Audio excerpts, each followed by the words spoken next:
BNN KPK dalami hasil penggeledahan yang dilakukan di Kementerian Sosial untuk kasus korupsi bansos.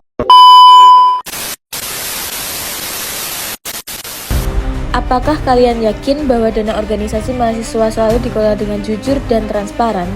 Sayangnya, kenyataan di lapangan sering berkata lain. Masih banyak ditemukan kasus di mana laporan keuangan dibuat secara asal, bahkan ada yang fiktif. Penggunaan dana kerap tidak disertai dengan pertanggungjawaban yang jelas, bukti pengeluaran tidak lengkap, dan anggota organisasi pun tidak diberi akses untuk mengetahui aliran dana secara terbuka. Hal-hal seperti ini, meski terlihat sepele, bisa menjadi cikal bakal budaya korupsi sejak dini. Dalam masalah ini, bukan sekedar soal uang yang hilang atau tidak tercatat. Ini menyangkut sesuatu yang jauh lebih penting atau kepercayaan. Ketika dana organisasi disalahgunakan atau tidak dikelola dengan transparan, kepercayaan antar anggota mulai runtuh. Rasa saling menghormati dalam organisasi memudar. Ini juga soal karakter.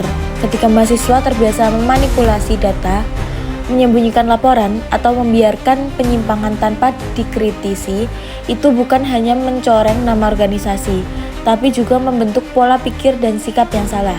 Jika dibiarkan terus-menerus, bukan tidak mungkin mahasiswa hari ini akan tumbuh menjadi pemimpin di masa depan yang tak jujur, tidak bertanggung jawab, dan terbiasa menyalahgunakan amanah.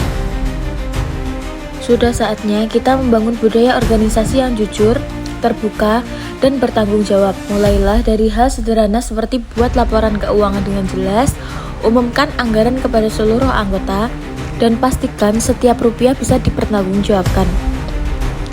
Libatkan semua pihak dalam pengawasan, bukan hanya pengurus inti, karena transparansi bukan tugas satu orang, tapi tanggung jawab bersama. Jika kita bisa menjunjung tinggi keterbukaan hari ini, maka kita sedang menanam benih integritas untuk masa depan. Transparansi hari ini adalah fondasi bagi lahirnya pemimpin-pemimpin yang bersih dan dapat dipercaya esok hari. Mulai dari organisasi kampus, di sanalah kita belajar memegang amanah, mengelola kepercayaan, dan bersikap transparan terhadap sesama anggota. Jangan tunggu besar untuk mulai jujur, karena integritas selalu dimulai dari hal-hal kecil, dari laporan dana yang benar, dari keputusan yang adil, dan dari sikap berani berkata jujur. Jika kita mampu menjaga nilai-nilai itu di lingkungan organisasi, maka kita sedang membentuk karakter pemimpin di masa depan.